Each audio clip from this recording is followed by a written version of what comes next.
Assalamualaikum warahmatullahi wabarakatuh. Waalaikumsalam warahmatullahi wabarakatuh.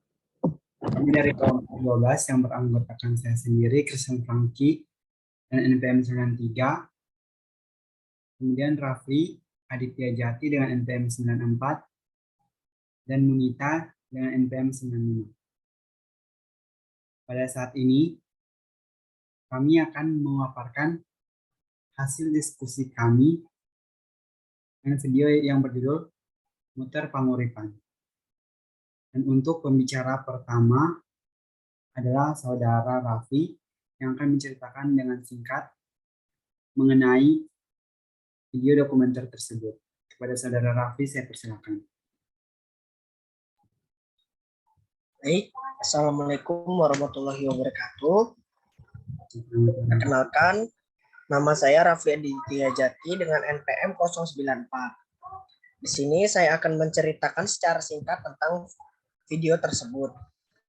Di dalam video tersebut, si Bapak berkata, sebenarnya menjadi petani ialah hal yang tidaklah sangat sulit. Karena menjadi petani itu tidak memikirkan hal-hal lain. Di sawah mereka bermacam-macam. Ada yang di batu bata dan juga ada yang di tampar rumput mendong.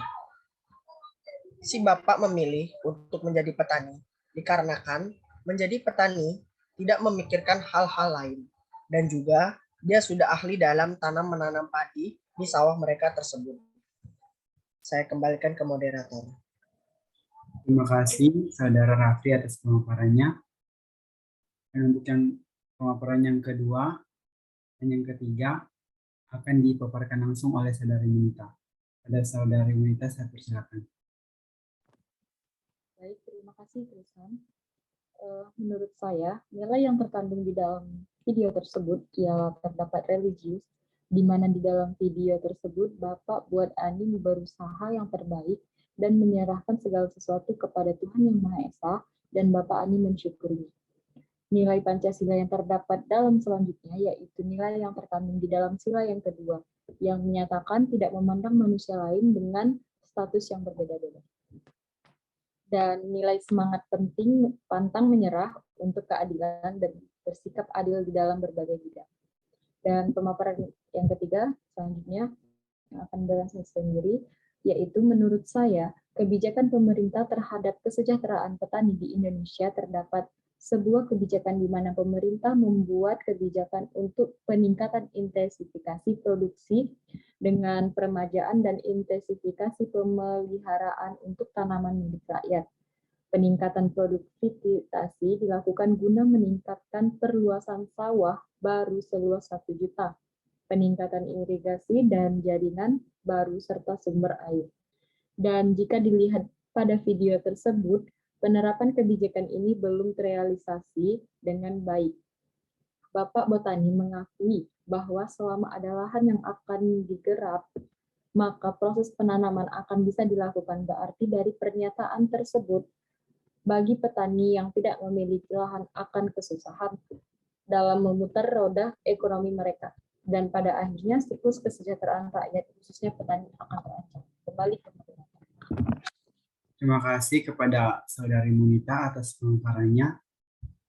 Dan untuk pemaparan yang keempat tentang solusi pertanian di Indonesia dengan lahan yang semakin sempit dan anak muda yang enggan bekerja di sektor pertanian akan dibawakan oleh saya sendiri. Nah, di saat sekarang ini memang benar lahan pertanian di Indonesia semakin lama semakin berkurang. Maka metode yang dilakukan agar bisa bertani tanpa melakukan pengolahan lahan, yaitu dengan teknik hidroponik. Teknik hidroponik itu seperti menanam berbagai macam tumbuhan di air.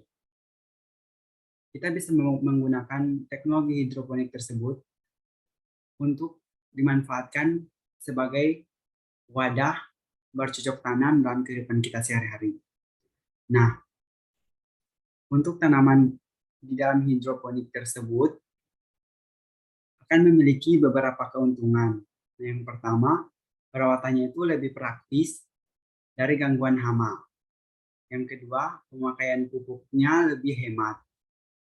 Yang ketiga, tanaman yang sudah mati dan mulai layu akan bisa cepat diganti dan ditanam kembali.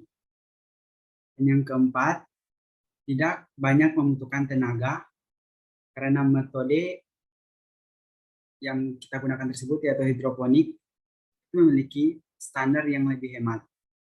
Dan yang kelima, tanaman yang kita tanam di hidroponik tersebut, di lahan hidroponik, akan semakin cepat tumbuh dan tidak cepat rusak. Nah, jadi kepada pemerintah juga harus mensosialisasikan bagaimana sih cara hidroponik yang baik kepada para petani agar jika lahan sudah tidak ada, maka mereka bisa menggunakan metode atau teknik pengolahan pertanian hidroponik tersebut.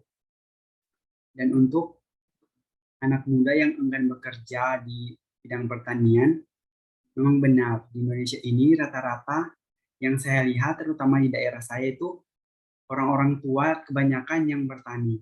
Padahal jika dibandingkan, jika anak muda yang bertani, maka hasil tani itu akan besar. Kita bisa membandingkan tenaga dari orang tua dan kita yang masih muda jika kita bekerja di sektor pertanian. Dan anak-anak muda juga beranggapan bahwa bertani itu adalah pekerjaan yang hina, yang dianggap remeh oleh orang-orang. Padahal sebenarnya bertani itu adalah salah satu pekerjaan yang mulia. Mereka bisa membantu orang-orang, apalagi di situasi pandemi. Mereka bisa mengolah beras dan lain-lain. Dan untuk anak muda, saya mengajak kita semua untuk mari kita jangan melihat dari sisi negatifnya. Kita ambil dari sisi positifnya saja bahwa bertani itu adalah kegiatan yang sangat menyenangkan jika kita lakukan dengan senang hati. Dan kita juga bisa menjadi berkat buat banyak orang, bisa membantu orang lain lewat pekerjaan yang kita lakukan. Sekian dari pemaparan saya pada saat ini. Terima kasih. Nah, baiklah. Sekian presentasi dari kelompok 12. Kurang lebihnya kami mohon maaf. Sekian dan terima kasih. Assalamualaikum warahmatullahi wabarakatuh.